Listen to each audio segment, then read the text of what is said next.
All right, we're live. Welcome everyone to the Bill Ashby after party. We can probably go for about an hour-ish or so. So if there's anyone that's in the chat now that wants to jump in, just let me know, and I can send you a link one way or the other. I've got both my Facebook and Twitter open. Not that I really ever use fucking Facebook much, but it comes in handy. Yeah, I mainly use it for, or used to mainly use it for the shameless self-promotion back in the hardcore DJing days. Oh yes. Well, it's a good platform. I hate Facebook. Yeah, I keep an EpiPen handy when I'm shilling out people's Facebook links. An EpiPen. I break out in hives. It's terrible. Hey, Robert X is in the chat, I see. Yeah, Robert is one of my patrons, actually. Oh, nice. I have to make a new banner because I've gotten a few more since my old banner was done up. So I usually run it, for a little bit at the bottom there. And of course, I also have the one for Faithless Forum, but we don't even know if that's going to actually happen at this point. That's up in the air. Yeah, they'll make a decision. Yeah. At some point. Hello, Atheist Ant, who just joined us. Aloha. Are you in Hawaii right now or something? Or, bastard. The coffee is so good. So, Bill, tell us a little bit more, I guess, about some of the stuff that you got into. Yeah, because you said you had more to tell, even though it wasn't enough time. Yeah, I do, because the trouble is that a lot of it is connected to various different things. I can't talk about most of it now without bringing in politics to an extent, which I know generally is not something people like to talk about too much.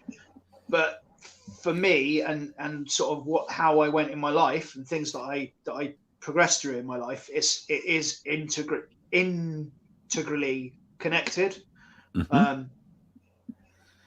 So let me think. When I was like 17, 18, after I'd left school, I joined the army because coming from a military family, I thought that was what I wanted to do. I joined the army to be an aircraft technician because that was what my uncle did. He was a captain in the Sultan of Oman's Air Force, and he basically ran the helicopter maintenance division for the Sultan of Oman, and he now works for the Chinese. And he basically runs the helicopter maintenance division for the whole of Hong Kong. That's what he does. So that's what I thought I should do. Hi, just quickly. Hi, David. Thanks for coming along. Okay, yeah, he's saying that Surus's channel got hijacked or stolen or something. Yeah, I've been hearing a few things about this actually. What would you do with it? I mean, it's like Surus or like, hey, this isn't Surus. I mean, they're just gonna fucking take it over so he can't use it. I mean, I guess that might be a valid point, but I don't know, some like weird dude who's like got this like Surus mask on starts spreading bullshit. Like, something's not right. Well, I saw him say something about on his Twitter, saying something about be careful if you accept things from me, I guess, or something. I don't know. Nah. Haters. Yeah, apparently he's lost his whole channel by the sounds of it, which is it was renamed in 3 weeks. The video's gone. Oh shit! Hopefully he can do something about that. That's shitty. Wow. No doubt. That is pretty shit. That is definitely pretty shit. Yeah, it's a lot of work. A lot of work. Yes, that's right. It was friends requests from his Discord server to be wary if you get one from him. Okay, so just so you know. Yeah. Anyway, carry on. All right. Yeah. Okay. So I moved to Bristol, and that's actually where it first sort of started getting into the whole paganism side of things. It was in Bristol, mainly through the goth scene, because that's something that goths do. Do you know what I mean? It's part of what they do. So I then, to cut a long story short of that part, I ended up living on the street, that was where my struggles with addiction initially started, because like street life is a hard life, man. Like street life is a hard life. Like not knowing where your next meal is going to come from, not knowing if you're going to have a roof over your head that night, not being able to trust anybody. It's a hard life. So I'll give you an example. Bristol is quite well known in the UK for the music scene. And when I initially moved to Bristol, I used to walk around Bristol, and I would look up at the tops of the buildings, and I could hear Bristol music in my head. I'm talking dubstep, drum and bass, trip hop. All of these styles of music mainly originated in Bristol. They were massive Bristol sounds. So when I could hear that music in my head, I felt it inside me. Does that make sense? Yeah. I mean, it would make sense to you because you're in a band, so you get that, yeah? And yeah, so I would hear that and I'd feel it. But then towards the end of my time there, when I was living on the street, that disappeared. It was gone, and all I would feel was just fear and tension and stress. So eventually, I sort of reconciled with my parents. Not that we were really on the outs anyway, but I moved back to my little town, the town that I've lived in on and off my whole life, really. Okay, and then so when I sort of moved back here, that's when I initially started getting into politics, because I started going to protests. One of the first protests I went to was a protest called Reclaim the Streets. That was in Bristol, and it was protesting the building of the IKEA, because IKEA shops are eyesores. Do you know what I mean? They put up these huge blue, yellow, huge buildings. Do you know what I mean? They are an absolute eyesore. So that was one of the first protests that I went to, and there's a motorway, a freeway called the M32 that runs right down. Echo. Hang on. I'll let you listen, but I'm going to mute. Oh, no, I can't mute the mic. You have to. Yeah, that's better. Yeah, and when you want to say something, Randolph, just chime in. Yeah, go ahead. Cool. Yeah, okay. So there's this motorway at the M32 that runs right down into the middle of Bristol. And we started off with a protest march in Bristol.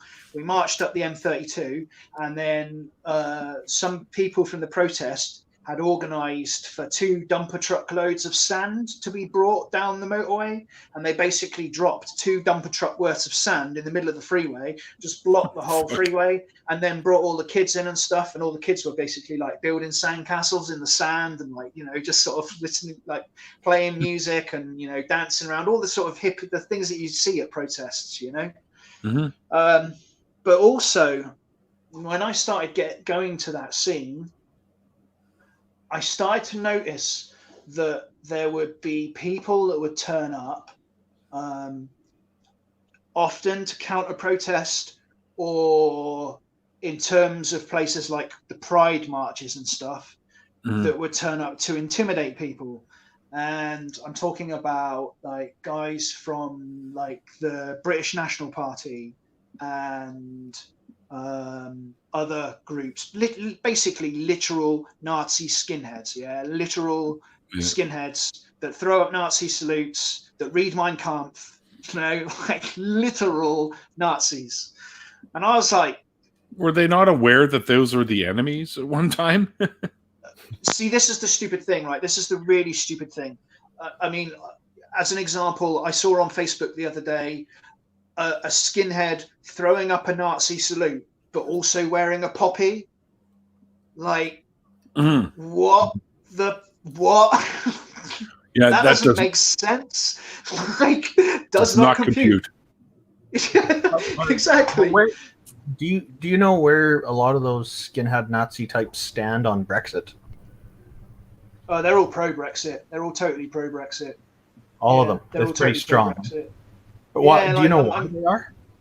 I think because they see Europe as like this new federal Germany sort of, which again doesn't really make sense. I think to be honest, I think it is because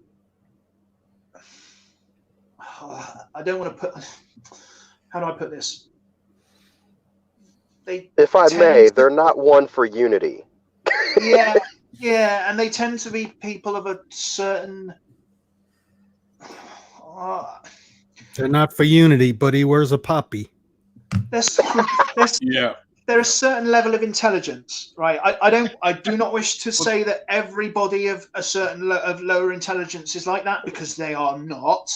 True. But people that hold those opinions tend to be of a lower level of intelligence. For whatever reason, it's just a correlation, right? It's just something that tends to be the case. Okay. I think exceptions can be found with many of the leaders, though, like people who organize things and run things and get more people involved. Yes. So very much so. And that's one of the things that is taken advantage of, is that the leaders of those groups, as you say, they tend to know more about what's going on, or they have their opinions, and they tend to lead people in those groups and in those directions, those positions. Dave says, "Careful, I might offend dumb fucks." Well, yeah, there is. I was just gonna pop that up there. That would just be too bad, wouldn't it? No, I'd be doing more. So I started to notice this, and I realized that there were a lot of people that would go to these protests and pride marches who were pacifists, who either morally would not or physically could not defend themselves. So because of the way I've been brought up, like by my mum and dad, because of my military background, I realized that I could quite happily defend these people.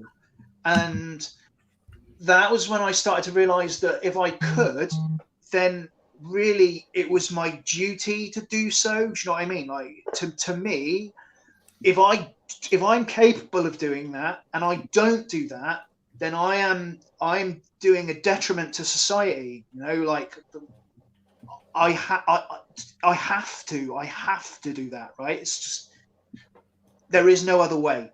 Okay. Everyone has to be equal under the law. Everyone has to be have the same access to the justice system and the rights to protect everyone equally. So, and that's the whole, one of the most important aspects, I think, of serving. And thank you for serving.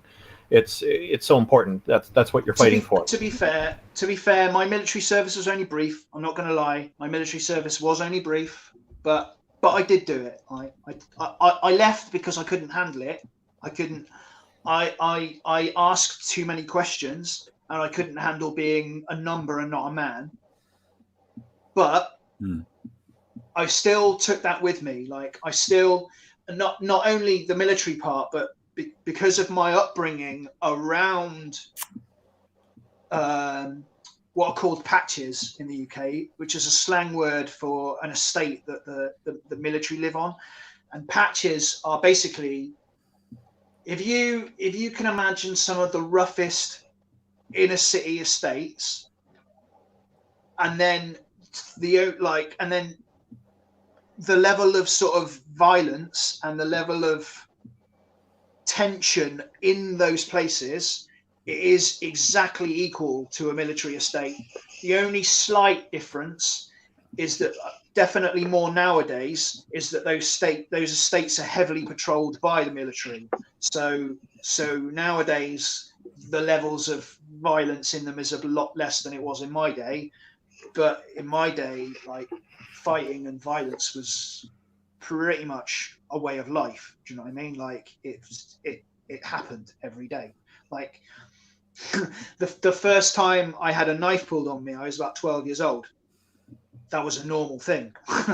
You know what I mean? Like, it was a totally, you guys probably don't, but for me, that was a really normal thing in my childhood. Well, I can relate. It happened to me when I was a bit younger. So yeah. So anyway, so because I had that, I kind of realized that I should probably do something, and that is where my my profile picture comes from. I get asked about it, not a lot, but people do ask me about it, and I've actually had it for longer than I've been on YouTube. Like, it has been my profile picture since I've had a Google phone, which I used to work technical support for a mobile phone company. So I basically had an Android phone since the Android operating system has existed. So we're talking 15, 18 years, something like that, maybe a little more. And it was always my thing, because my grandfather that I was talking about earlier, that was a major influence in my life. So he was born into a mining family, and he joined the army because he did not want to go down the mines. But his father was a miner, his father's father was a miner, his father's father was a miner. And inevitably, when you come from that sort of mining working class background, you tend to hold, or at least in those days, you used to tend to hold left-wing opinions. Like, it was a very common thing to hold left-wing opinions. So he used to talk quite a lot. He was a staunch Labour voter. He used to talk quite a lot about left-wing politics and stuff. And then when I moved back, when I was like 18, 19, that's when I started reading stuff like the Communist Manifesto, Marx and Engels, and Proudhon and Bakunin, and like all the like sort of left-wing political philosophy. And that led me to, at one point, I actually became a card-carrying member of the UK Socialist Party, to the point where they at one point were actually going to request that I sort of looked into running for office, mainly because I was articulate and I was young and I would appeal to young people. And it's something that I did kind of flirt with. I was like, okay, maybe this is something I might want to get into. But as I've got older and I've basically moved more and more left, to the point where my political opinions now basically are collectivist anarchism. That is what I've arrived at. I know that a lot of people won't agree with that. It is a very minority opinion. I know that it is, but it's something that I firmly believe in. I do staunchly believe in, and the more that I look at things, how the world is, the more that I think that collectivism, collectivist anarchism, is a good idea. That the more state involvement you have, the more that is essentially a form of slavery. But anyway, so that has become a very big part of my life. And it had a lot of influence over the things that I did in life, the choices that I've made.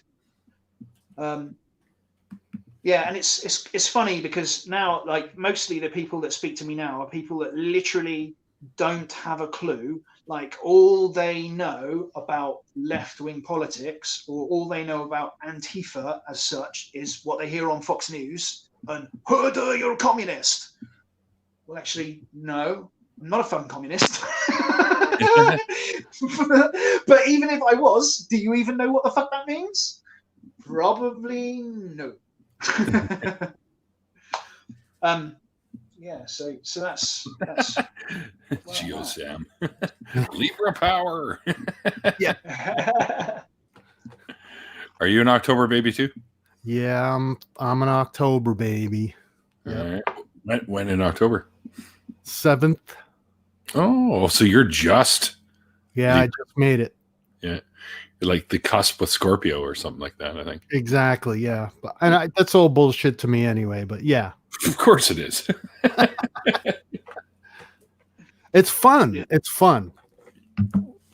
That's why now in newspapers and magazines or wherever you find horoscopes, if you look at the bottom, it says for entertainment purposes only.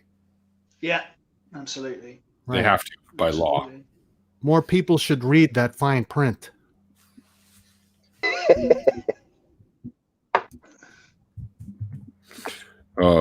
Kevin, actually, I'm not going to type it. Kevin, yes.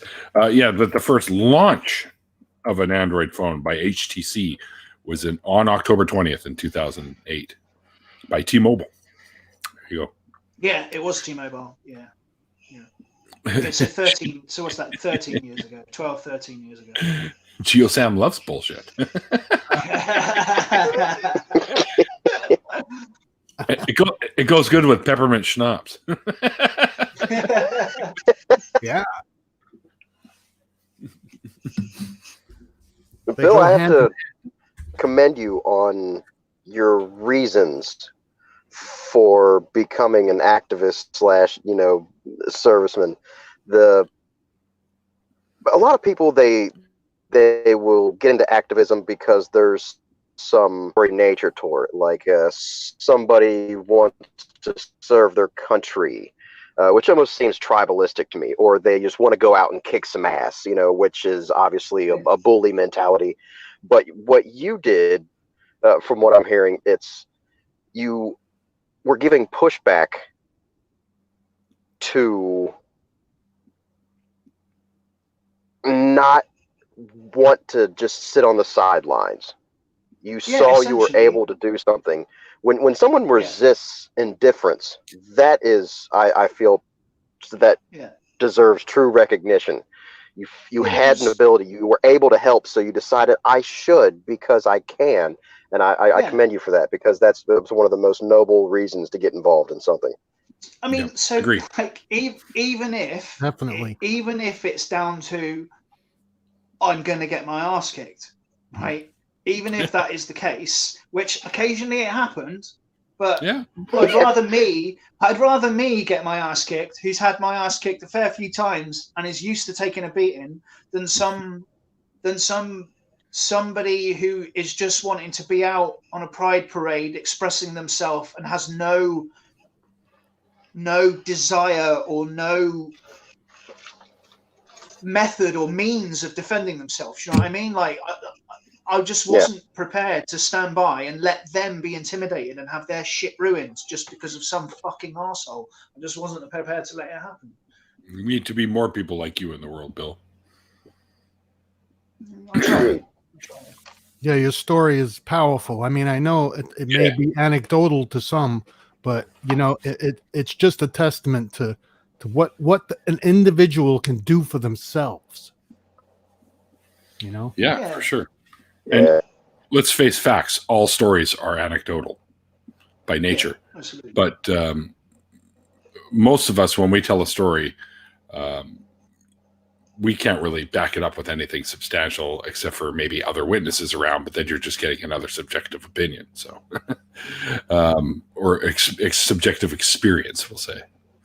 So if I say something, you really have no reason to doubt it unless I'm known to bullshit about stuff, which, I bullshit about stuff before in the past, but nowadays I try to keep things on the level because I find it's a lot easier to do that than have to try and remember stories that I've told people. They're bullshit. Right? It's a much harder life to live when you do that. So I don't see the point anymore. Well, I'm not trying to make your story any less than what it is, Bill, because it's really inspiring to me to hear it. Mate, honestly, people have been through a lot worse shit than I have. People have been through a lot worse shit than I have. Oh, sure. Well, that's just, that's a story. A guy, I forget his name. He says that's just one of those stories in the city. Who's that guy? That's just. He says that's just one of a million stories in the big city. Yeah. Yeah, that expression sounds familiar, but I can't put a name to it. It's the guy. It's just the facts, ma'am. Just the facts, ma'am. Oh, you mean from the old Dragnet cop show? Joe Friday or whatever the fuck his name was? Yeah, I think he said that this is just one of a million stories in the great big city or something like that. Mm. But it's, Bill, it really is inspiring to other people who are struggling with the same exact things you are, And that's why people need to hear this, especially people who are struggling with religious aspects of what this is all about, trying to free yourself from being a slave to your own mind, kind of in a way. Yeah. And you've come a long way. A long way, man. From the stories you tell, it's unbelievable. To me, it's like, it's really hard to fathom, and here you are telling it, and I think it's just. The funny thing is, Sam, like, speaks to your character. In all honesty, yeah, like, it's probably really barely even half of it, because a lot of the things that have happened, that if I tell people, they're like, "There's no fucking way." They're like, "That's just not possible. There's just no way. You're making it up." Like, they really would. Like, most people would be like, "That's fucking bullshit. There's no way that happened." But the thing that I do realize now, and that's quite good for me, was I had a lot of help from a lot of the people around YouTube. Like, not only the content creators, but from the people in the chats and stuff. But ultimately, I did that myself. Mm-hmm. Yes, I had help to do it, but ultimately I did it myself. And that to me is like, okay, now that I've managed to get to where I am now, then I know that if things that I face in the future, I will be able to face much more. I'm not even sure what the word is. Do you understand what I mean? But I'll just be able to face them better, really. I remember you mentioned that you'd read up on Karl Marx's manifesto and some books like that. I'm curious, have you read by any chance John Rawls' Theory of Justice? I have not, actually. Okay. To be fair, he says this idea of the veil of ignorance is the concept for lawmakers, that they throw away the idea of knowing who they will be in society after they've made some laws, and so as an intellectual exercise, a philosophical exercise, even to try to consider all the different possible ways their laws will affect people, so that they can make the law as even and fair as possible. And then the idea is that once they've set these laws in place, then they'd be thrown in society not knowing what their role, what their sex, what their history is, and things like that. So it sounds like something that would interest you. I was curious what your thoughts were on it. Yeah, for sure. I haven't read it. It sounds like something that definitely would interest me. John Rawls, he's a contemporary philosopher. His last name is spelled Rawls. I will write that down. So actually, that's reminded me, because. And I have to go for dinner in a minute, so go ahead. So one of the key elements of my moral philosophy is based around the right to self-determination. Yep. Now, I believe that every person of adult age has the right to self-determination. And what I mean by that is that they have the right to do whatever they want, whenever they want, provided it doesn't impinge on anyone else's right to do whatever they want, whenever they want. And Or if you doesn't cause harm. You're preaching to the choir here. Okay, hang on. Here, right, so just 1 second though, because here's the thing. The thing's a little bit different, right, for me, because when it comes to harm, there are certain things that some people might consider harmful that other people might actually enjoy. Sure. No, I get that. And yeah. If you're And harming that's where the golden rule falls. yourself, That's where consent then- comes in. yeah, exactly. Yeah, that's what I mean, right? Yeah. In my so, last word so that's here, it. sorry. Yeah. And that's where the golden rule falls apart. You've nailed it. Exactly. Yeah, Yeah. that is where the golden rule falls apart. I think the golden rule should be slightly backwards. Instead of treat people how you want to be treated, it should be treat people how they want to be treated. Because otherwise, if I was to follow the golden rule as a switch, sometimes sadist, sometimes masochist, I could just go around hurting people left, right, and center, and that would be absolutely fine morally because I'm obeying the golden rule. The only thing I would add to that is to make it an intention to do that and not make it a rule that I have to do that. Yeah, Right. yeah. So if you were a psychopath and your idea of what you I'm think. sorry, I have to go. I'm sorry to interrupt you. I do have to go. Take care, guys. It was very nice chatting. Rudolph. See you around. Bye-bye. See you around. We'll see you. Okay. Yeah. So He disappears like psychopath. that sometimes. So a psychopath would have a different idea as what he thought would be something that he would want himself to be treated as. Like I like being stuck by pins, right? Yeah. So if I want everyone, if I use the golden rule, that means I'm going around sticking people with pins, right? Exactly. Don't even try it. So, Blood needle's one thing, but so my and also my moral philosophy so the way that I look at things is any impingement upon another person's right to self-determination should be considered an act of violence and dealt with accordingly. So that means if you come up and punch me in the face, you've committed an act of violence against me, right? If you come to my house and say, wash my dishes without asking me first, to me, what you've done is no different to if you just punched me in the face. I know a lot of people are like, to a lot of people that's like, what? But to me it is, because it's my right to determine what I want in my life. If you ask me, do you want me to do this? And I go, yeah, go ahead, then that's fine. But if you do something, if you take an action against my person without my prior will, without my prior consent, without me saying, yes, you can do that, you might as well have just punched me in the face. Well, there seems to be no consideration of your well-being on what you think of the outcome. Yeah, exactly. That's it. It's you have impinged against my right to self-determination by taking that action. If you ask me, do you want me to do X? Would you like me to do Y? And I say yes, then that's fine.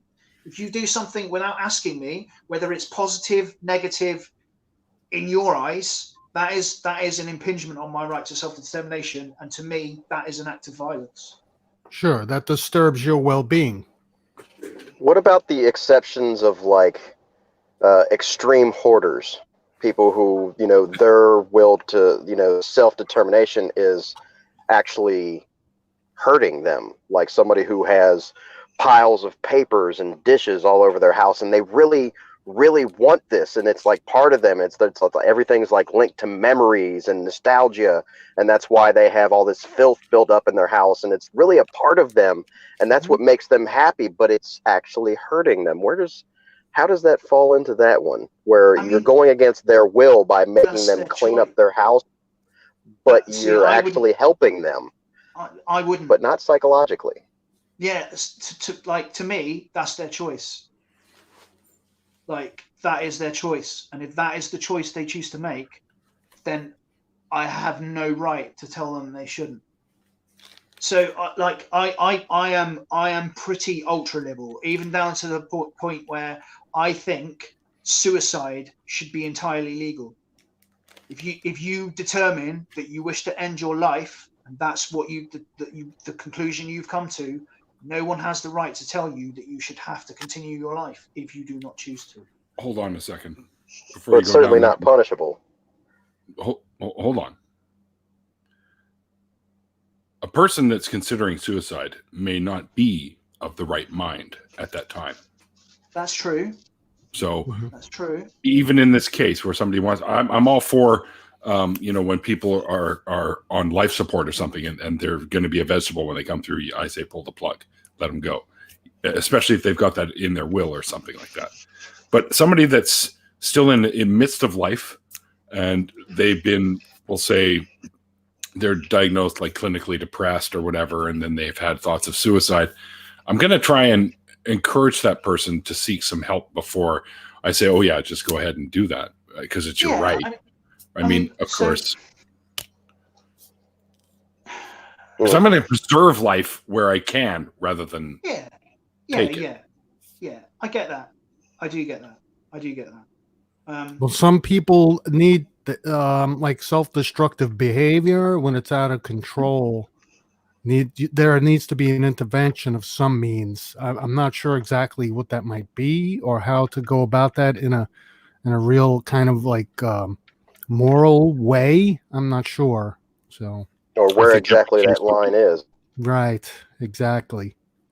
And every case would be different too, I imagine. I mean, where does someone's rights end? Where do their right end to destroy their own lives, and where does our ability to intervene begin? That's another thing too. Because there's a line somewhere. Because we can agree on trying to intervene on somebody wanting to kill themselves, but we're going to be okay with somebody smoking a cigarette, which is slowly killing them. Mm-hmm. And just breathing, your cells oxidize over time, and you're going to stop somebody's telomeres from disappearing. Where do we draw the line on somebody slowly dying or somebody engaging in any self-destructive behavior? Oh, you're not allowed to eat carbs. Oh, you're not allowed to fucking do this or that. I hate to break it to you, IQ, but you're dying the moment you're born. Yeah.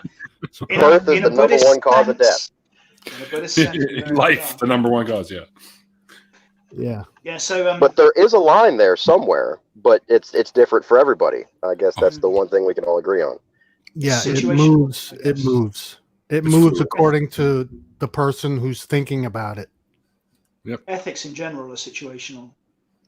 Yep, and fluid, because our morality and our ethics have changed over time. Yeah. Right. So.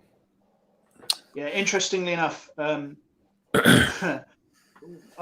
Kevin said that he'd had experience with that a few times recently. One of those experiences that I think that he is perhaps talking about was he actually managed to talk me down between him and Math Pig a few months ago. Glad they did, Bill. Yeah. So am I, to be honest. Now, I wasn't at the time. I wasn't at the time, but yeah, I guess I am now. That's what I'm talking about. Your mindset, right? You were in a completely different mindset at the time. Yeah. So. See, that's the whole that you had those two guys there that were willing to stick their neck out for you, and that's important, and that's what the community, I think, is helping a lot of people with, and it's helped me. Can we It's helped me. Can we, Kev? It's in the links for joining live streams on the Discord. If you've still got Discord, well, I know you said that you got rid of a lot of your social media, so I might be able to Now he's involved. Facebook. Let me just mute my audio and video, close my video off a minute while I just send him this link. Kevin, do you follow me on Twitter? Oh, he says you can dig it up, Bill. So if you can still hear me.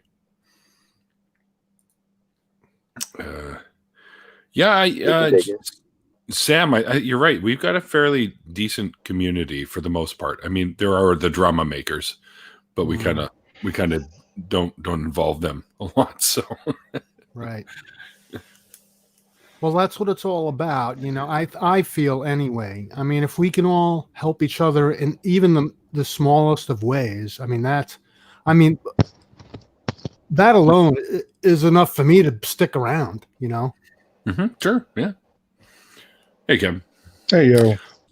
FYI, I was adopted as a baby, and I've met my biological folks since then, and they were going to name me Kevin. So there you go. That's pretty cool. It's a good name. It wasn't nearly as much fun being born in 1987, 88, and having the Home Alone movies come out when I was 6 or 7. Kevin. Yeah, I bet. Still traumatizes me hearing Catherine O'Hara screaming my name whenever I watch those. You get the shivers and the screaming heebie-jeebies. My parents were going to name me Leif. Leaf? Yeah. As in like Leif Garrett? Yeah, like Leif Erikson. But they named me after my grandfather, George. And they put Leif as a middle name. Oh, okay. So interesting. There's some history with that name.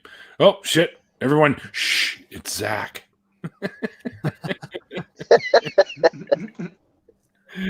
How's it going, BBA? Pretty good.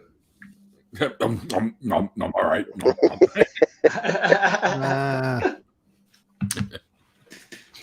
I got these things. I'm hungry. Nice. Gotta eat, man. Look at that. You're making me want them. Very colorful. I just need to pop to the bathroom real quick. I'll be back. Sure. Kevin, are you on Twitter? Occasionally. I hate Twitter. Oh, do you? Because I always tag people that join my after parties, and say thanks for jumping in, yada yada. So, what would your Twitter handle be? Serene Headspace. Serene Headspace. You'll know if you've got it right because it'll pop up as Softcore Thor. Okay. All right, I'll keep that in mind. I'll throw you when we're done. Where'd Bill go? Oh, he had to take a piss or something, didn't he? Yeah, I feel like I missed the whole thread of why I popped in. Not that I want to harp on discussions of suicide, but well, you know what? These are discussions. You're involved now. Yeah, like I said.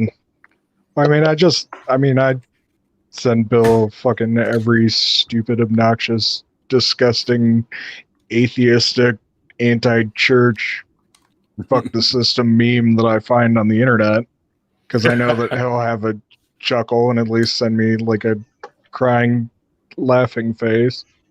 Yeah. And that satisfies me enough. That's how he encourages my assholery.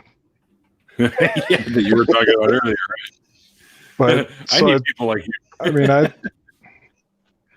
I don't know if he wants me particularly giving details. Say whatever you want, mate. But I sent him a message one night, and I could just tell from his response it wasn't, a crying, sideways, laughing face. And I was like, "What's up, man? How are you doing?" And he just didn't sound right. And I was like, how can I be an asshole if you're not here anymore? And so I was like, I need to round up the troops. And so I got Math Pig and our other friend Owen was like, Bill's in a dark spot. We all need to, have a chit chat with him. And so that was why I wanted to jump in, because he was saying, if somebody wants to off themselves, I think they should have that right. And I'm like, in a lot of ways, I agree with that. But even though I support, somebody's right, especially if they've, thought about it or got a good reason, if they're sick or whatever, I still fully support the rights of those people who care to attempt to intervene. And I mean, if it's just like a battle of wills, and I mean, if somebody's determined, there's nothing you can do to stop them. But like, I fully support somebody's right to do whatever they feel they need to do. But well, I also fully support somebody else's right to call me out on my shit when I'm making a mistake. Yeah. Yeah, there's a big... So if I'm about to make a mistake, but I think I'm doing the right thing, I almost rely and expect the people that I've surrounded myself with to call me out on that shit. So even though I think that offing myself would be a good idea at the time, I may be making a mistake. And I hope that I have somebody around me that can show that mistake to me and help me make a better decision. Yeah, if that is the better decision. That's a permanent choice. Yep. Yeah. That's not, you can't rescind on that one. It's fine. It's not a decision you have to live with. Exactly. Fair enough. Exactly. Sorry, there's Fair enough. graveside humor. No, exactly right, though. But not humor. Yeah. Yeah. But I mean, you do have to think about the fact that, everybody that cares about you has to live with that. And that's where I think it becomes incredibly selfish. Because then it was like 3 weeks after that incident where I'm out walking my dog, my brother's dog technically, and I come across this guy sitting parked in this sort of blind corner in my neighborhood, and I went and walked over to him to just be like, hey, this is, a really bad place to stop, because if a car comes around this corner, they're not going to see you until it's too late and they'll hit you. And he was like, I don't even care. Oh, wow. And I talked to him for a second, and he was like, I just want to go kill myself. And so I was like, okay, dude, and walked behind his car and got his license plate number, called 911 dispatch, talked to them for like 5 or 6 minutes while, he drove away. I was on foot. I saw which way he was going, tried to walk down to the next block to see if he'd turn down that one.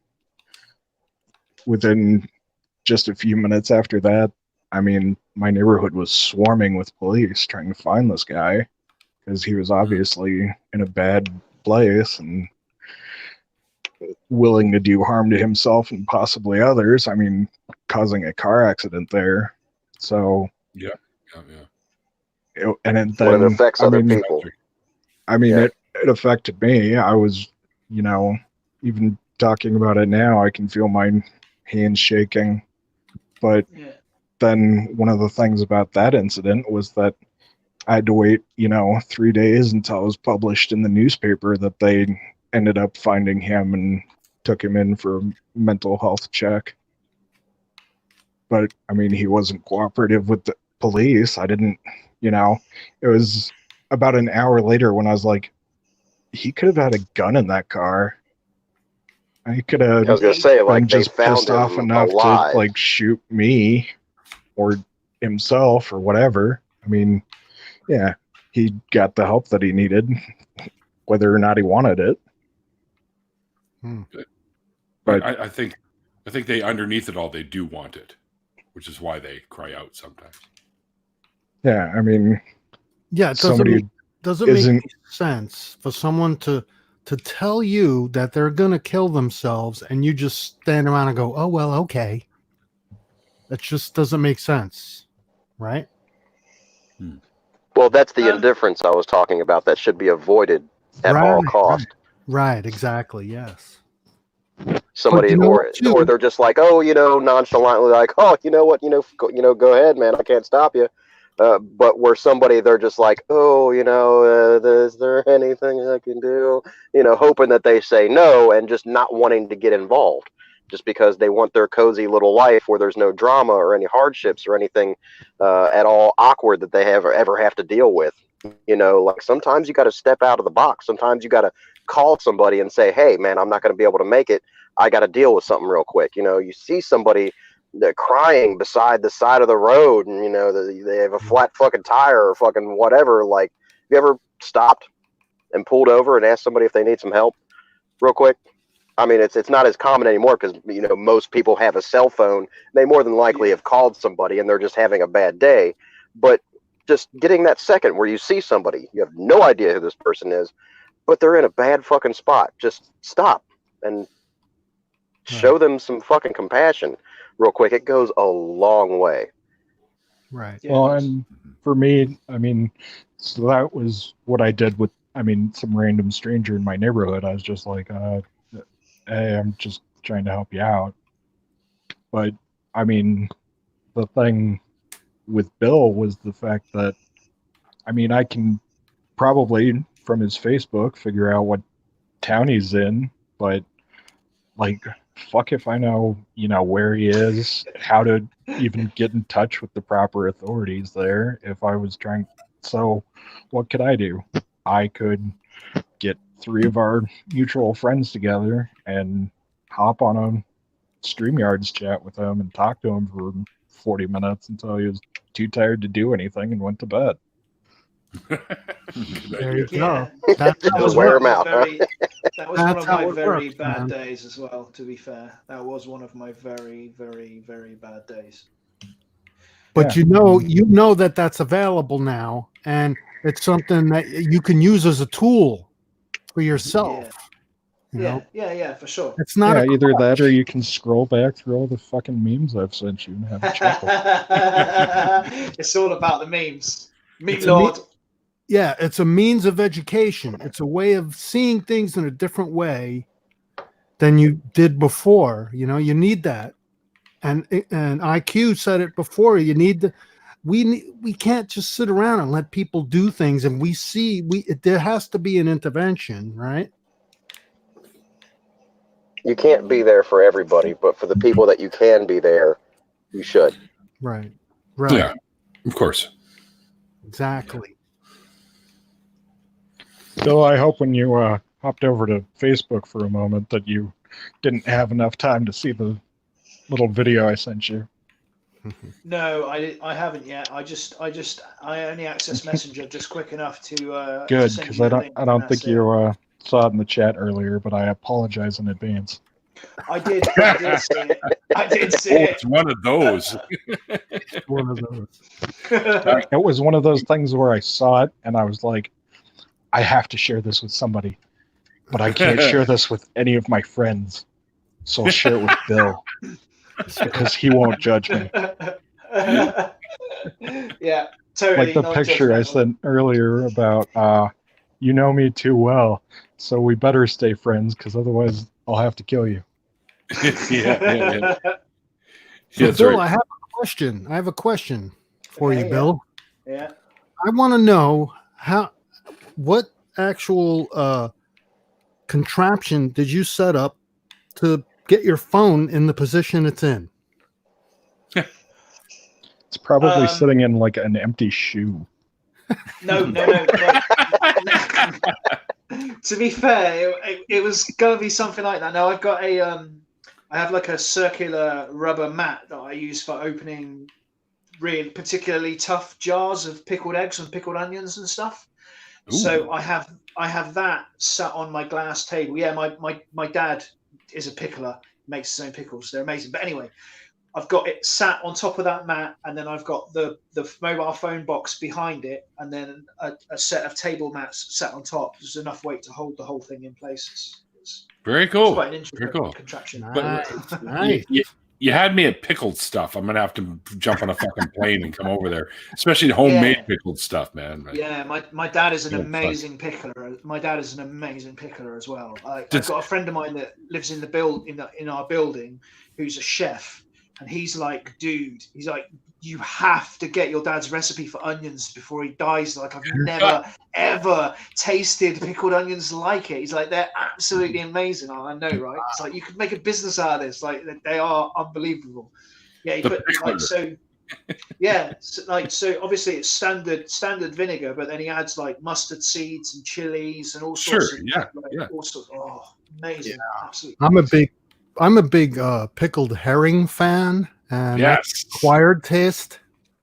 Not if you are of Scandinavian descent and grew up eating it every year at Christmas. Yeah, I'm Norwegian. You ever tried a roll mop? There you go. Yeah, roll mops. Yeah, with either the olives or pickles inside. Yeah.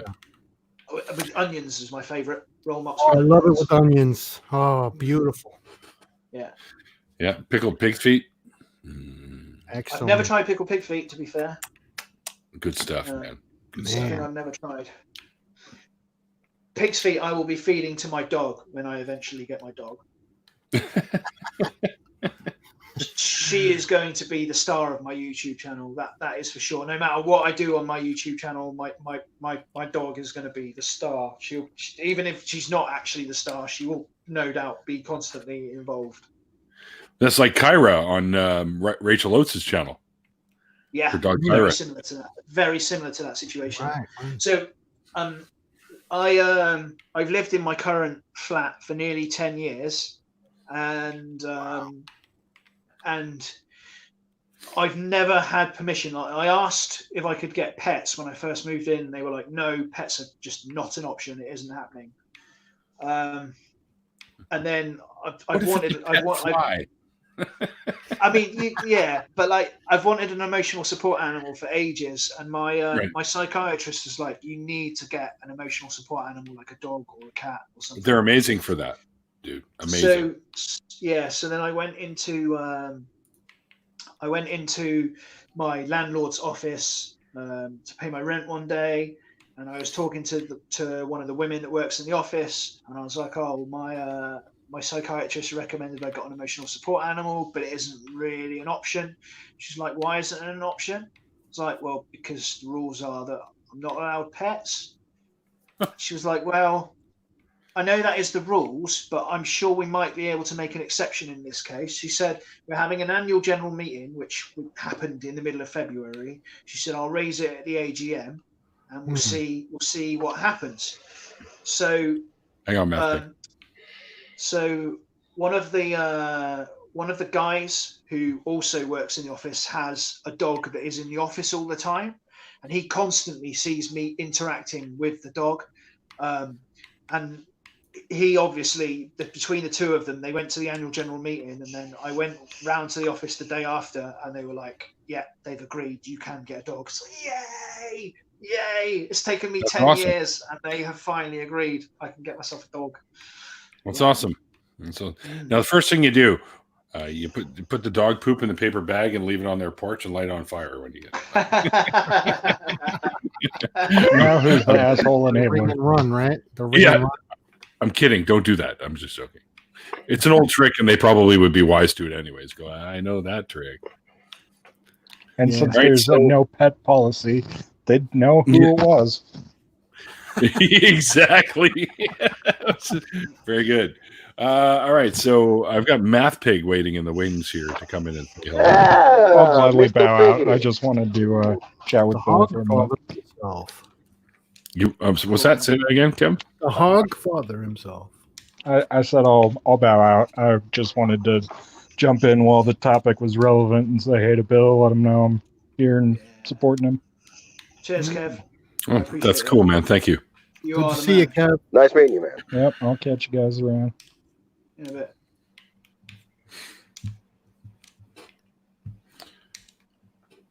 Hello. It's swine time. Oink, oink, oink, oink, oink. Kevin, I have to leave. Kevin didn't have to leave. I'm sorry I missed the start. The keyboard was very comfortable, and the amnesia is quite strong. So, Kevin jumped in with the intent to talk about a specific topic we had going at the time, and it's done. So he bowed out so that he could come in. Kevin's also the guy that does the music for my channel. All that background music since I've started, all of that is Kevin. So I have an awful lot of love for that man. As I said in the chat, Bill and Kevin were one of the original people that joined the pigsty back when it was Stovacor, named mainly because the Klingons killed their own gods. But That's No, true. A lot of love for Bill, and a lot of love for Kevin. Gio's all right. Hey. Well, it's nice to meet you, Kevin. Thanks for jumping in with us. I was telling him that was supposed to be my name if I had remained with my biological family. I would have been a Kevin too. Also, Yeah, I can understand his pain from Home Alone. Nobody wants to be known as that kid. you would have been Kevin as well, or also, and not two. Right? Oh, I see. You know that all three are acceptable, right? Oh yeah, yeah. Okay, then what the hell, man? Is Gio being semantic? Because I could link a fucking video in the chat where there's a presupposition of something. Thank you, Math Pig. You're always pushing that video. Oh man, it's a good video. It's a great video. It's so funny. I apologize, but it recently. No, I know. You brought it back up. I couldn't find it. You fucking found it, man, and sent it to me. I thought I'd lost it, but I'm able to find it. I can still find it. There's a video, just to give Neil context. There is a video where Gio had joined. I think it was Red Politics or Tom server. What do you call it? Tom Rabbit server. Rabbit. Right. Yeah, and it was late at night, and Gio had just left ours or something. We were all round. He wasn't in the best of mood, and someone was trying to explain to him in the presupposition or the logical rule that you can be A or not A, and you can't be anything else. And Gio just wasn't grabbing it, and they brought it down to the point of my dick is either in your ass or not in your ass. It can't be both. Yeah. And we lost it in the ether. I would say not. We lost it in the ether because it was so long ago. And then Gio, being the wonderful person he is, went and found it and sent it to me. And yeah, it's just fucking hilarious, man. I'm sorry, Gio, but it is. Well, why couldn't there be a superposition for that? There's a superposition for nearly everything else. To be fair, there are philosophers that would argue that the law of non-contradiction does not hold and that contradictions are possible. So, Gio, Right. there you are. You were right. You were Yes. right. Thank you, Bill. I'm vindicated. I know that. Yeah, that's. Not really. Not really, though. No, Alex Malpass did an interview with somebody. I can't remember who it was, but yeah, he did a whole interview with somebody about about how the law of non-contradiction doesn't hold and that contradictions are possible. What the hell happened to you there, Matthew? I think you got a call. I have to jump, man. I got a wee call there. I'm going to have to jump out for a minute. All right. I'll be back. All right, mate. In a bit. Sure. That's right. And there are syllogisms. When you make a syllogism, it doesn't have to. It can be invalid, but it can still be. What do they call that? When you make a syllogism and it's not Not true. Right. Exactly. That would be someone not making a syllogism. I don't know. I don't know if there's like an anti. Yeah, that would be a. The non-syllogism, the anti-syllogism, The anti-syllogism. I don't know. I'll call Dillahunty and ask him. Yeah. All right. Because when syllogisms comes in contact with anti-syllogisms, they cancel each other out. Yeah. So what do you get afterwards? What comes out on the other end, though? An immense amount of energy. It's actually what's powering the current presidential campaign. The energy. I've got to say, I've actually got a lot of respect for Matt Dillahunty because, so I sent him an email once. I'd seen on a video of his where he was talking about the times when it isn't rude to interrupt during a debate, right? Mm-hmm. And I couldn't find this video, so I emailed him to ask him. And I was expecting it would probably be weeks before he would reply to me. Sure. Literally within hours, he had emailed me back and he had said, I'd given him 2, and he'd given me 2 more, and said it was probably whatever it was. I can't remember off the top of my head now. But he's like, but there are more, right? And like, he probably gets fucking hundreds, if not thousands, of emails a day from really complex stuff to totally inane shit, and he didn't have to take time out of his day to answer my stupid little email, but he did. Do you know? And I've like, and quickly as well. I've got so much respect for that, like, because he didn't have to, but he did. How long ago was this? It's a few months ago. Wow. Yeah. That's pretty good. That's pretty good. Yeah. He seems to be very much genuine. Well, He's an amazingly nice guy. Yeah. Maybe I don't even want to use the word amazingly, but I mean, he's built up a repertoire of, being an asshole, but that's only if you're an ass hat. But he's a very genuine person. He's just extremely busy. And think of the hundreds of people out there that he did not reply to, that he just couldn't, because he can't. There's a line you got to draw. Yeah. Yeah. But he did. Genuine is the right word. Genuine is the right word. Mm-hmm. And I'll tell you what, Bill, he probably liked your email. Yeah, he probably seen something in the email that required an answer, and it was proper. Yeah, I also think that by that point I'd had quite a few interactions with other people that actually sort of work on the show, and they'd seen me around in the chat, because obviously, so my profile picture was one of the first things that they latched onto in the chat, because they automatically assumed that I was a troll, like, because they were like, why is this guy coming around with the Antifa symbol with an anarcho-communist? What is this all about? They automatically assumed I was a troll, and I was like, look, I'm not here to talk politics, but I am actually an anarchist. I have read left-wing philosophy. I do know what I'm talking about. And then after a while, they realized, okay, he's not a troll. He does actually know what he's talking about. He isn't here to ruin our show with talking politics, because I didn't. I came there just for the interaction and to get myself out of the crazy religious thing. Yeah, the crazy conspiracy theory thing. That was what I went there for. But if people do ask me now, I can give them a legit, straight answer. Yeah, I am an anarchist. That is what I believe. I follow anarchist political philosophy, and I probably always will hold that opinion. I'm moving further and further and further and further and further left the older I get. It's just the way it is. Right. Which I think Canadians have more of an understanding of that than Americans do. Because for sure. Add it to the list. Like, the Canadian government is very much more socially minded than the US government is.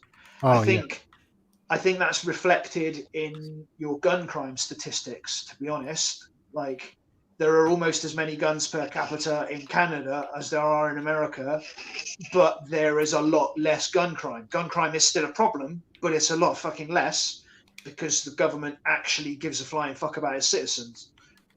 Not to say that it's perfect, because it's not. Do you know what I mean? There are still a lot of issues, but they I think in America it has a lot to do with the influence of the Christianity. And I think that has a lot to do with it. Perhaps, but that's not to say that there isn't just as much religiosity in Canada as there is in America. Perhaps there's more influence of religion in the political sense in America, which there's not supposed to be, because yours is apparently a secular nation. Well, there's a problem here with the separation of church and state. I mean, we have all these. We don't have that very much here. Yeah, Canada is pretty good, a lot better than the U.S. in that. I mean, I don't know a lot about it, but I'm just going from my own experience. So yeah. I mean, that's the ironic thing, though, right? The UK has an official state religion, and Right. yet we are probably more. There's more separation of church and state and more inclusivity in the UK than there is in America. That's the irony of the whole thing, right? Right. Yeah. It's kind of, it doesn't make any sense, but I don't know.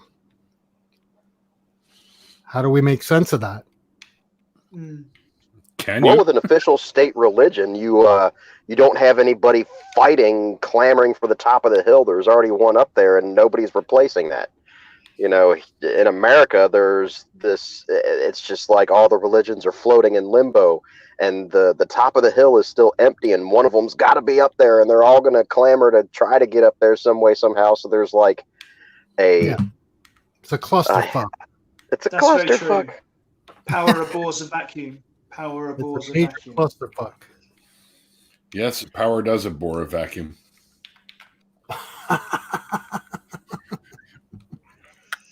Apparently, so does my roommate.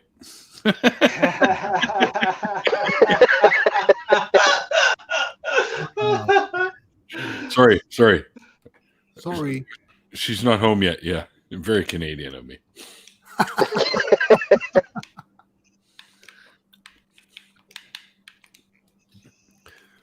So I'm now following Kevin on Twitter. Yeah, cool. He's a great guy.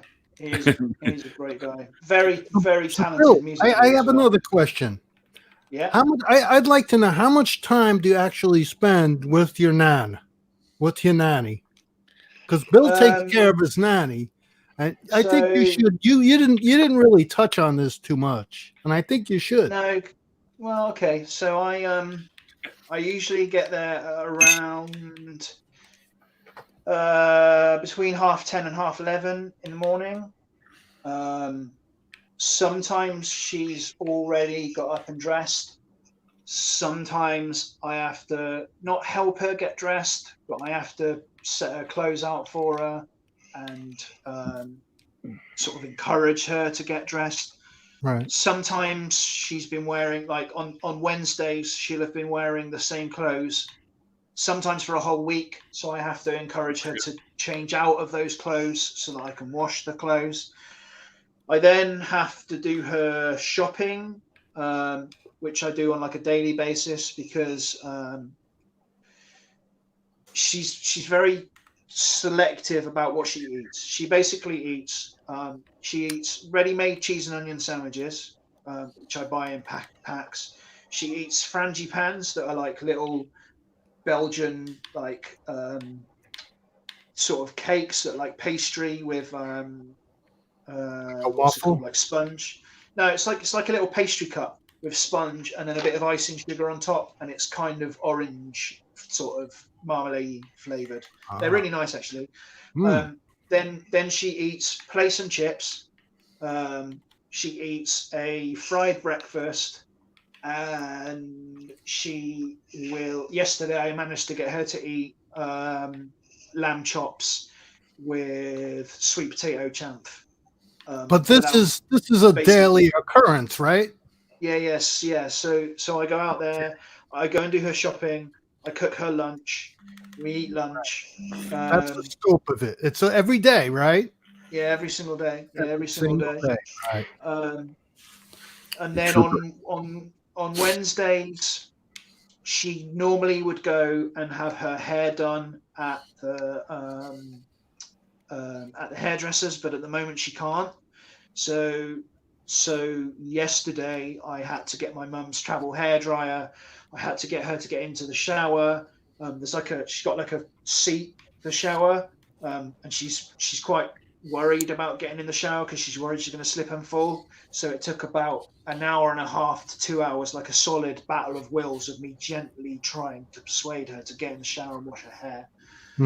So she had to get in the shower and wash her hair. Then she got out of the shower, and I blow dried and combed her hair for her, so it was looking as nice as I possibly could. All right. And anybody looking for you looking for any like extra work there, Bill? To be honest, dude, like, and that's not even the half of it. I also have to feed and water her budgie because, like, goddamn budgies. yeah. So she used to feed the birds, like, when she lived To in what? Surrey. No, it's all good. To When the she lived in neighbor's Surrey, dog. she used to put bird feed out for all the birds all the time, but in her current assisted living place, she can't because it encourages rats, apparently, according to some of the other neighbors, and the other neighbors have complained, so she can't feed the birds. Right. So we got Blame her it a on budgie. Nanny. Dirty stinking rats. Yeah, we got her a budgie. Blame the rats on Nanny. So I have to feed and water. I have to feed and water the budgie. I have to handle the budgie on a daily basis so that he's used to being taken out of his cage, so that my nan can take him out of the cage when she wants. Oh shit, man! Like, I have to wash her clothes. I have to clean her ornaments, hoover her floors. I basically do everything for her. Look at that! Holy shit! I don't even do that for myself. Eventually, I leave there about 6:30 in the evening. So I spend about 7 hours a day with my nan, like, basically taking care of her. Yeah, That's phenomenal.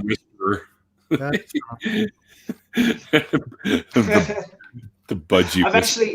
I honestly, I swear down, I've got my nan's budgie to talk like a pirate, because, like, he was copying my speech, and I was like, I'm quite obsessed with pirates because I come from pirate country. That's another story, but anyway.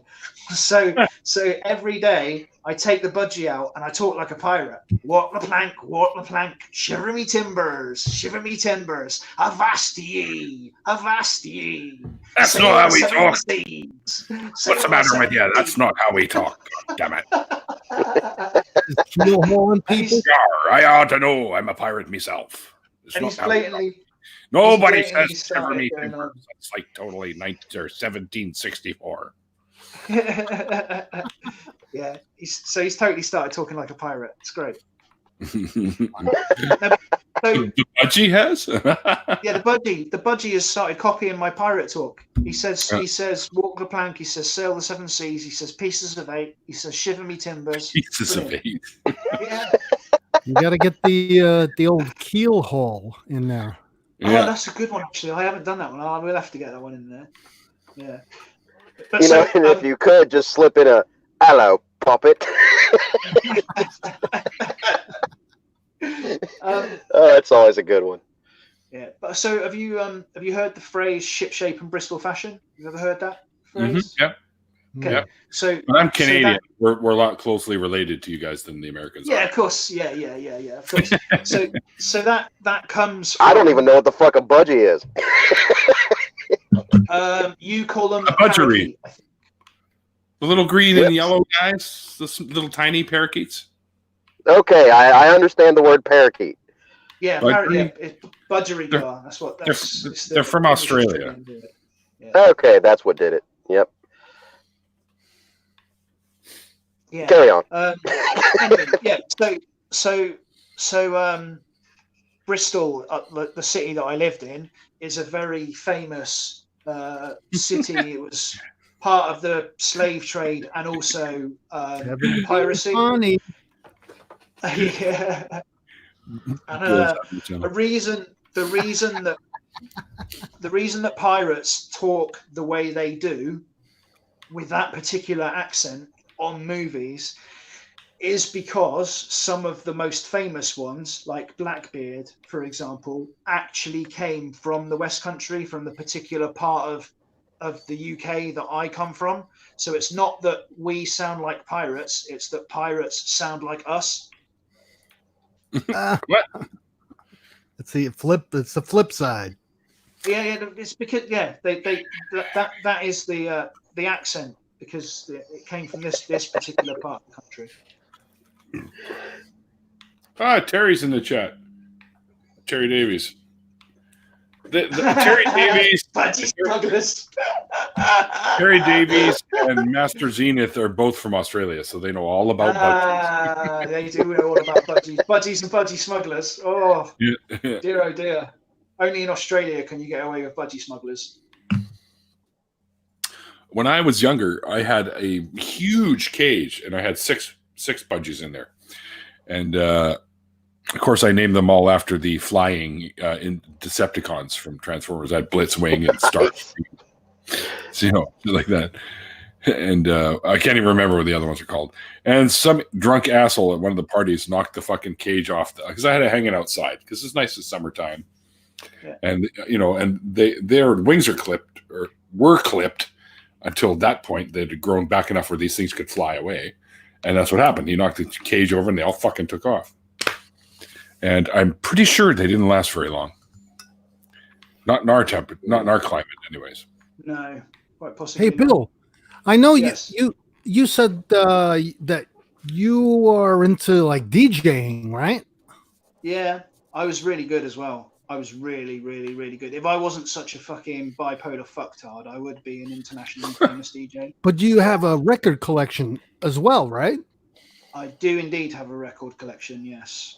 Wow. Quite an expensive record collection. Like I said the other day, if a building was burning and everybody was saved, my vinyl collection would be what I would drag out. And if I could only save one piece, then there is one piece I would save. But being as they're all in carryable bags, I reckon I could probably drag the whole lot out of a burning building. I might get a bit singed in the process, but it would be worth it. So do you think you'll ever go back to that, or is that in hiatus for now? So to be honest, a lot of that relates to how I'm doing with my mental health. So if my mental health is in a good place, that's when my creativity just explodes. It's part of being bipolar, I guess, is that when I'm in my hypermanic and manic phases, my creativity just goes like good ideas just explode out of me left, right, and center. Do you know what I mean? They just come out here like, and some of that is quite difficult to keep a lid on and to control. And also, when I'm in my hypermanic and manic phases, they are probably the most dangerous phases. They're worse than my depressions, because when I'm depressed, things are bad. But like when I'm hypermanic, when I'm full on manic, everything seems like a good idea, and it just So I have to be careful. It could even be a self-destructive behavior. Yes, but very, very great, self-destructive. Right? Very self-destructive. Really, really fantastic to you, right? Yeah, that's it. Oh, So then my medication, if to try and keep me on an even keel, I take the medication, but the medication has the side effect of completely killing my creativity. So but music is still a big part of your life, right? Yeah, very much so. Okay, very good. Because I'm a frustrated musician, and I played guitar, I played piano, I played saxophone, I played flute, I played all these instruments, and my hands went numb, and I can't do anything anymore. I can't play anything physical with my hands, and I'm just like a wreck. But I still have it in me. It's still still have it in me. So Absolutely. Start singing. Yeah. I play the skin flute. You would play the skin flute, wouldn't you? I'm doing it right now. Where do you think my right arm is? Okay. I'm kidding. So yeah, Neil, you were talking about the other day about your band and stuff, and you like advice and how to take it to the next level and whatnot. So really not really looking to do that. Well, no, not necessarily. No, but you know what I mean. But like ways that you can improve is what I mean. Like is what you said. Like ways that you could improve your own sort of thing. Weren't you saying that like you were looking for critique and ways that you could like? Oh well, yeah. Just I appreciate critique because it improves me as a musician, is what I said. Yeah. Right. Yeah. So, Yeah. and the music that we have out there, I don't have a lot available for people to listen to, but we're working on new stuff. It's just the band members keep changing. Of the past probably 10 years, it's been like that. Especially since my lead guitar player passed away. So, Wow. so it's kind of tough to keep that cycle going. So we have members in, and they'll write a couple songs, and then that member will leave, and they'll be like, "Don't play those songs. Those are my." I'm like, "Okay, go away." Yeah, I have problems with that. So to me, like,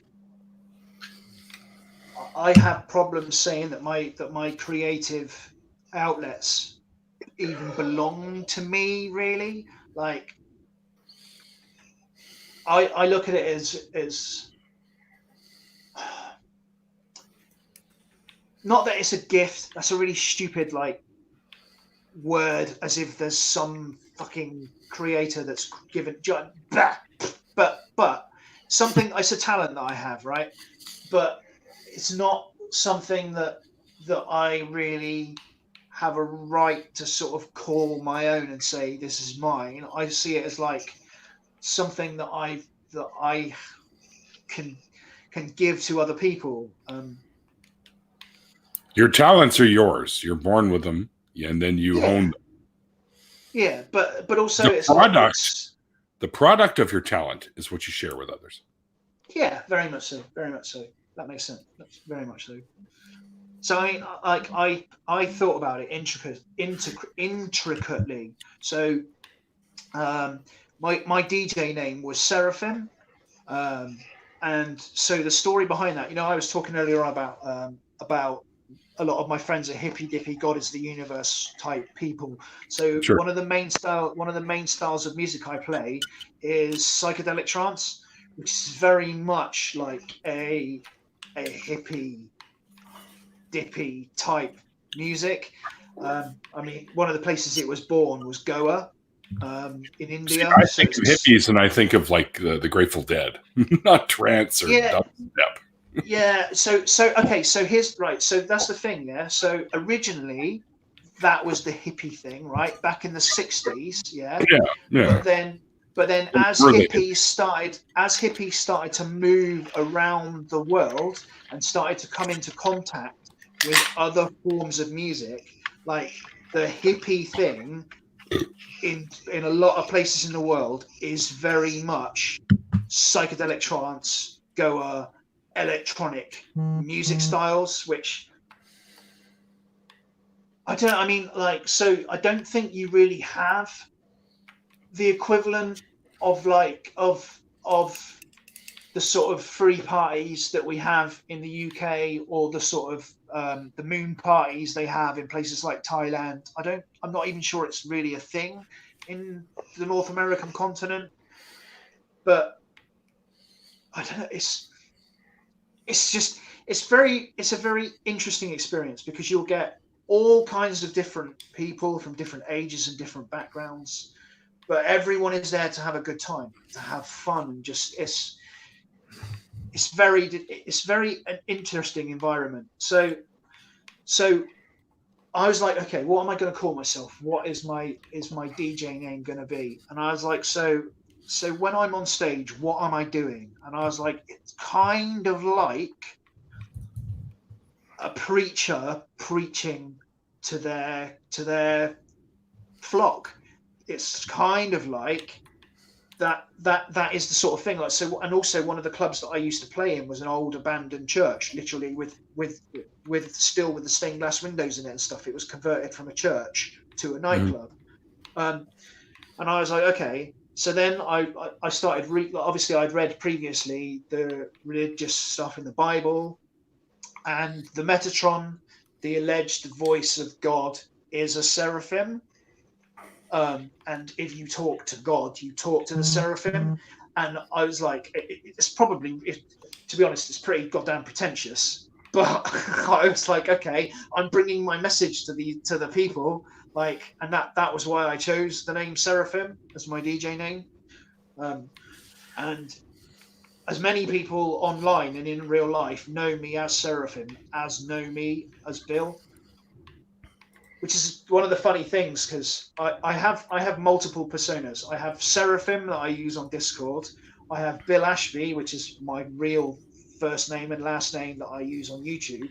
And then on Facebook is Bill Seraphim Ashby that connects the three of them together. But many people know my three different personalities, and a lot of them actually thought for a long time, including MathPig, that I was separate people. MathPig knew Seraphim and knew Bill Ashby, and so did Sammy Jenkins, knew Seraphim and knew Bill Ashby, but literally did not connect the two together, thought I was two completely separate people. Which is great. Two sides of the same coin. Yeah.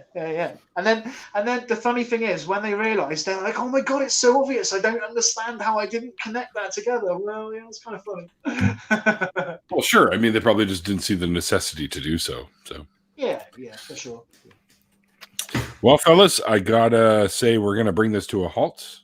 It's been an hour and a half. I was gonna give us an hour, but I thought, you know what, we're talking pretty good here. We'll go for a little bit longer.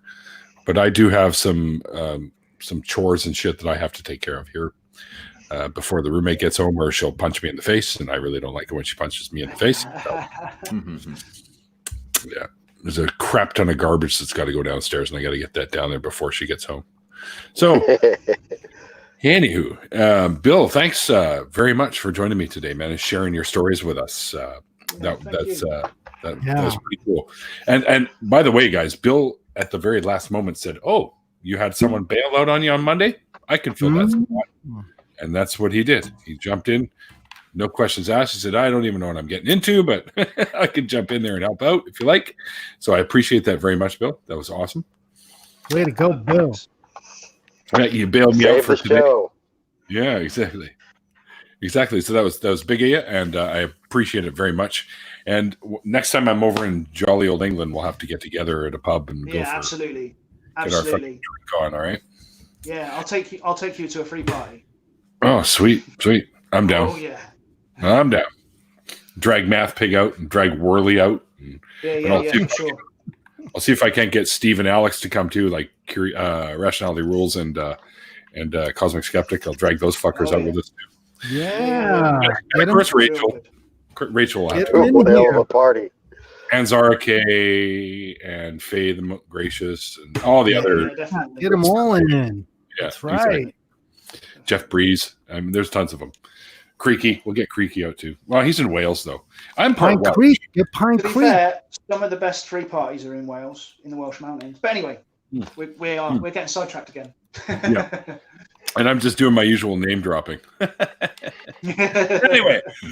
All right. So thanks again, Bill, for bailing me out for today. And thanks to GeoSam and IQ and BBA, who never really does anything but play his damn games while he's hanging out with us. And of course, to Randolph and Kevin, who's also known as Serene Headspace, for jumping in. And Softcore 4. Yeah, and that's right too. That's right too. I followed you on Twitter, Kevin, if I didn't mention that already. So follow me back and I'll be able to message you there and annoy the shit out of you at like 4 a.m. You'll get drunk texts from me. What's going on, Kevin? You stole my name, bastard. Yeah. Oh, it's 7 o'clock. I don't know. Can you guys hear this? Hang on. Shh, everyone quiet. You hear that? Sounds of pots and pans banging.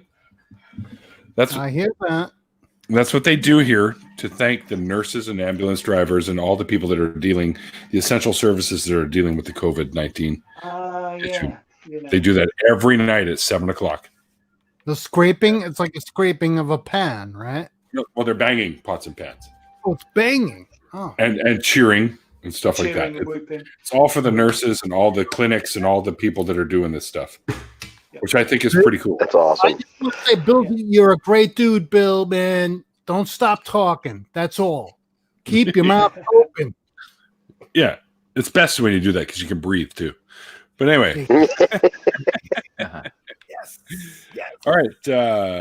All right. Thanks, you guys, for jumping in and making the after party awesome. Thank I will put a thank you out on Twitter.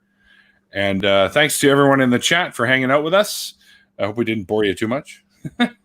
And like I always say at the end of these things, until next time, guys, like the late, great Christopher Hitchens once said, it's called faith because it's not knowledge. Oh, and by the way, Bill, Kevin says, shut the fuck up. All right, we'll see you guys next time.